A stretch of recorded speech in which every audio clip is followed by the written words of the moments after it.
You're about to spend hundreds, maybe thousands of dollars on cybersecurity certifications. And if you're like most veterans I see, some of that money is going straight in the trash. Not because certs don't matter, they do, but because nobody told you which ones a hiring manager actually cares about and which ones just drain your GI Bill or your savings while doing nothing for your resume. I run a cybersecurity firm. I read these resumes. So in the next 10 minutes, I'm telling you exactly which certs are worth your money, the order to get them in, and the three that are a waste for most people breaking in. That last part, minute 7, is the one that'll save you the most cash. Stick around. Quick on me if you're new. 20 years in the Army, active TS/SCI clearance, and I now run a cybersecurity firm, which means when a resume crosses my desk, I'm deciding in seconds whether a cert tells me anything real. That's the lens for this whole video. This is pillar 2 of the bridge I laid out last video. Clearance, 1 cert, a translated resume. Today we go deep on the cert. Here's the plan. Why certs matter at all. The real reason. The cert's actually worth your money. The 3 that are a waste for most people. And the exact order to stack them so you don't overspend. Let's go. First, the real reason certs matter. And it's not what you think. It's not that a cert makes you good at the job. It's that a cert gets you past the filter. Most cyber job applications hit 2 gates. Gate 1 is software, an automated system scanning for keywords and required certs before a human ever sees you. No cert, no keyword match. You're filtered out before I ever read your name. Gate 2 is me, the hiring manager. A recognized cert tells me you can commit to something technical and finish it. And in the cleared and federal world specifically, certs aren't optional. A lot of roles legally require a baseline certification just to sit in the seat. That's a Department of Defense workforce requirement, not a preference. So understand what you're actually buying. A cert is a key to the door, not proof you're the best in the building. Buy the keys that open doors. Skip the ones that open nothing. Here are the certs worth your money, and I'm organizing them by when you need them, because order matters as much as the cert itself. Tier 1, the foundation, Security Plus, that's the cert of choice on the DoD side. It's what contractors need to work in a DoD environment. It satisfies the workforce requirement, and it clears the software filter for a huge number of cleared roles. For most of you, this is the first cert to get, and often the only one you need to start applying. I'll tell you in a minute how I know that one carries weight from my own stack. Tier 2, lane specific. Remember the lanes from last video. SOC analyst, GRC, network security. Once you've picked yours, there's usually one respected cert that deepens it and signals you're serious about that lane. You get this after the foundation, not before, and only for the lane you actually chose. So a blue team person stacks a SOC focused cert.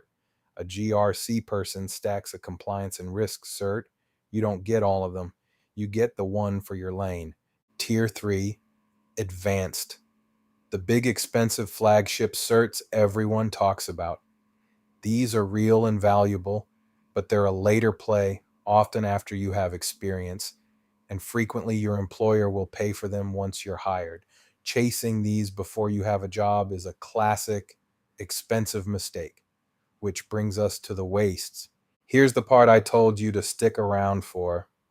The 3 ways veterans waste cert money, and I'm telling you this as the person on the hiring side, not to trash any company. Waste 1, the overlapping stack. Buying 3 or 4 entry-level certs that all prove the same thing.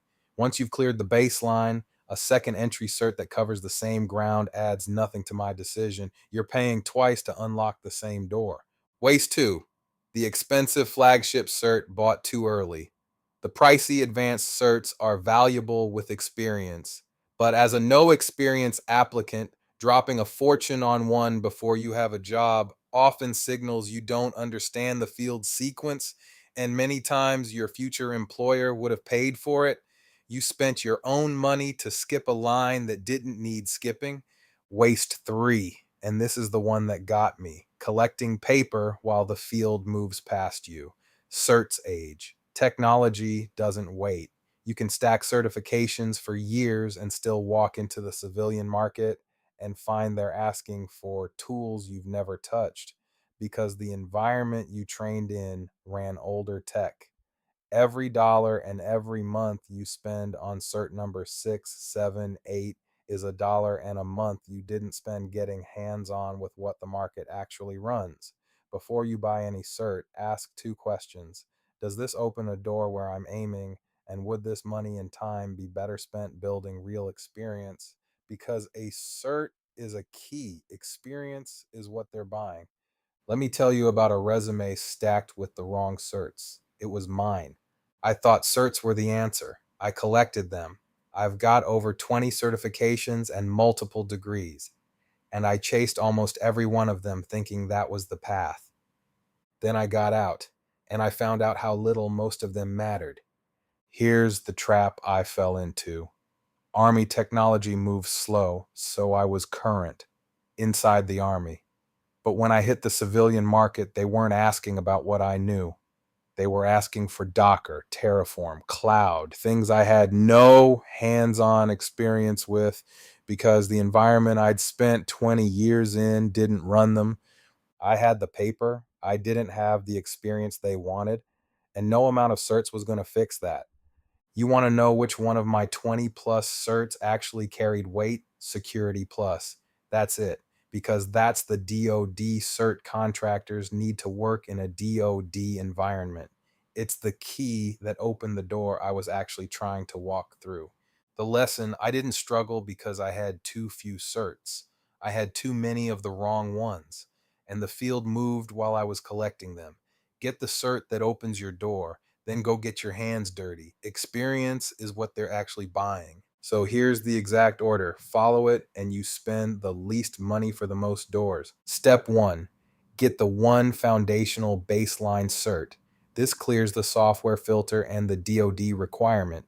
For a lot of you, this alone is enough to start applying. Start it before you separate if you can.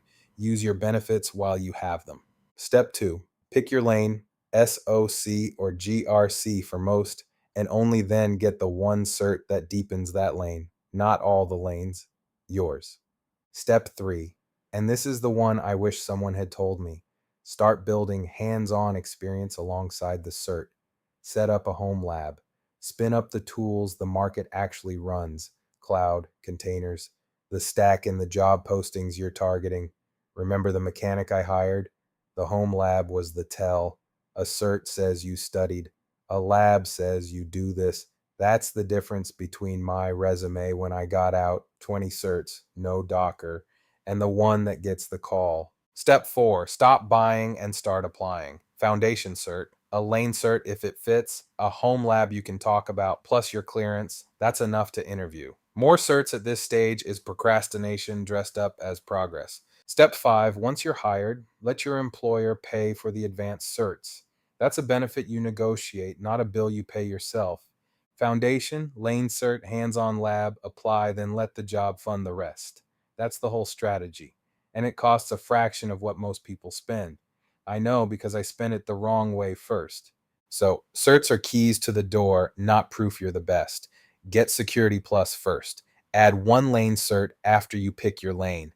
Skip the overlapping stack, the too early flagship, and don't collect paper while the field moves past you. Build hands-on experience in a home lab instead. Then stop spending, start applying, and let your employer fund the advanced stuff. 20 certs didn't get me hired. The right one plus real experience is what they're buying. Subscribe if you want the rest of this path. New breakdown every week, daily shorts, all aimed at getting you from the uniform to a cleared cyber career. I'm on the hiring side telling you what most people selling certs won't. And watch this next: how to translate your military resume so a civilian hiring manager actually understands it. That's pillar 3 of the bridge, and it's where most veterans lose the job before anyone even calls. See you there.